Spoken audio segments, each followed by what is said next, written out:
सपनों का घर भाग दो। सब कुछ ठीक चल रहा था। राहुल का दूध का काम अब थोड़ा बड़ा हो चुका था।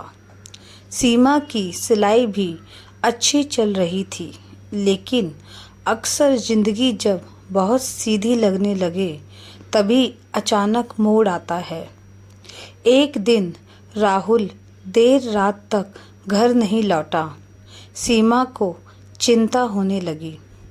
फ़ोन भी नहीं लग रहा था। रात के 11 बजे दरवाज़ा खुला।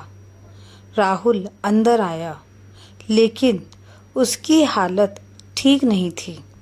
उसके चेहरे पर घबराहट थी। सीमा ने पूछा, क्या हुआ?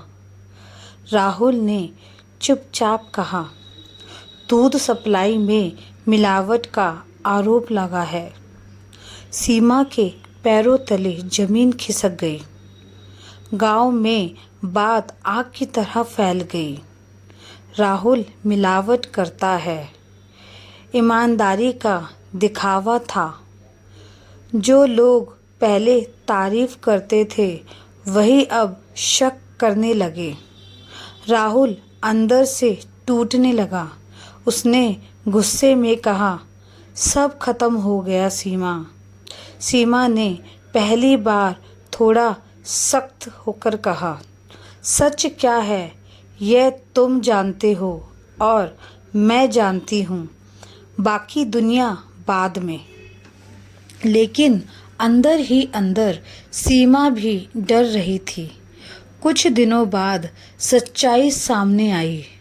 राहुल का एक साथी विकास, जिसे उसने भरोसे पर काम में रखा था, वही चोरी छुपे मिलावट कर रहा था और सारा दोष राहुल पर आ गया।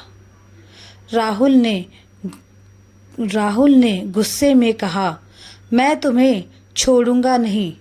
सीमा ने रोका, गुस्से से कुछ नहीं मिलेगा।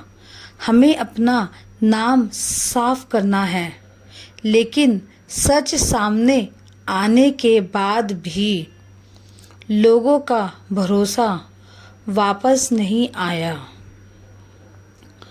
ग्राहक कम होने लगे, आमदनी गिर गई। घर में फिर वही पुरानी परेशानी लौट आई। पायल ने एक दिन स्कूल से आकर कहा, माँ, सब बच्चे मुझे चिढ़ाते हैं, कहते हैं मेरे पापा गलत काम करते हैं। यह सुनकर सीमा की आंखों में आंसू आ गए। राहुल ने यह सुना और पहली बार खुद से नजरें नहीं मिला पाया। उस रात राहुल अकेले बाहर बैठा था। उसने धीरे से कहा, शायद मैं अच्छा इंसान नहीं हूँ। सीमा उसके पास आई।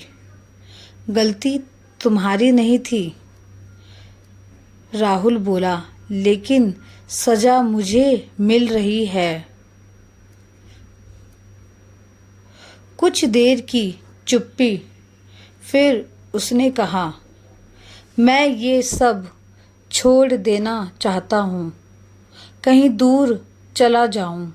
सीमा ने तुरंत कहा, भागने से सच नहीं बदलता। राहुल, अगले दिन सीमा ने एक बड़ा फैसला लिया। उसने गांव की औरतों को इकट्ठा किया और बोली, अगर हम सब मिलकर काम करें तो किसी पर निर्भर नहीं रहना पड़ेगा। उसने एक छोटा सा समूह शुरू किया, जहां महिलाएं मिलकर सिलाई, अचार, पापड़ बनाने लगी। शुरुआत छोटी थी, लेकिन सोच बड़ी थी। राहुल ने भी हार नहीं मानी। उसने हर ग्राहक के घर जाकर खुद समझाया, मैंने कभी मिलावट नहीं की। कुछ लोगों ने दरवाज़ा बंद कर दिया, कुछ ने सुना, लेकिन राहुल हर दिन गया। क्योंकि इस बार वह सिर्फ पैसे के लिए नहीं, अपने सम्मान के लिए लड़ रहा था। एक दिन एक बुजुर्ग ग्राहक ने कहा, बेटा, अगर तुम गलत होते तो इतने दिन मेहनत नहीं करते। उस दिन पहली बार राहुल की आंखों में उम्मीद दिखी। धीरे धीरे कुछ लोग वापस आने लगे, लेकिन कहानी यहाँ ख़त्म नहीं होती। काम के तनाव में राहुल और सीमा के बीच दूरी आने लगी। छोटी छोटी बातों पर झगड़े होने लगे। एक दिन गुस्से में राहुल ने कहा, तुम्हें लगता है सब तुम्हारी वजह से ठीक हुआ? सीमा चुप हो गई। उसने धीरे से कहा, मैंने कभी ये नहीं कहा। उस रात दोनों अलग अलग बैठे थे। पहली बार घर में सन्नाटा था। पायल ने आकर पूछा, आप दोनों बात क्यों नहीं कर रहे? उस मासूम सवाल ने सब बदल दिया। राहुल ने सीमा की तरफ देखा और कहा, हम दोनों ही थक गए हैं, लेकिन साथ हैं। सीमा ने सिर हिला दिया। कुछ महीनों बाद राहुल का काम फिर से पटरी पर आ गया। सीमा का महिला समूह अब एक छोटे बिजनेस में बदल गया। उनका नाम फिर से साफ हो गया, लेकिन इस बार उनकी सोच बदल चुकी थी। एक दिन वही विकास वापस आया जिसने धोखा दिया था। वो माफ़ी मांग रहा था। राहुल के पास दो रास्ते थे, बदला या माफ़ी। सीमा ने कुछ नहीं कहा, फैसला राहुल पर छोड़ दिया। राहुल ने कुछ पल सोचा और फिर कहा, मैं तुम्हें माफ़ करता हूँ, लेकिन दोबारा भरोसा नहीं कर सकता। यह उसका सबसे बड़ा बदलाव था और गहरा मोटिवेशन। ज़िंदगी सिर्फ मेहनत की कहानी नहीं है, यह भरोसे, धोखे, टूटने और फिर खड़े होने की कहानी है। कभी कभी लोग नहीं बदलते, लेकिन हम बदल जाते हैं और वही असली जीत होती है।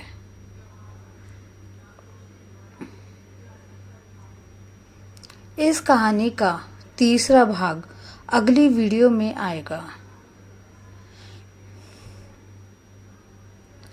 इस वीडियो का पहला भाग आप मेरे YouTube चैनल पर जाकर देख सकते हो।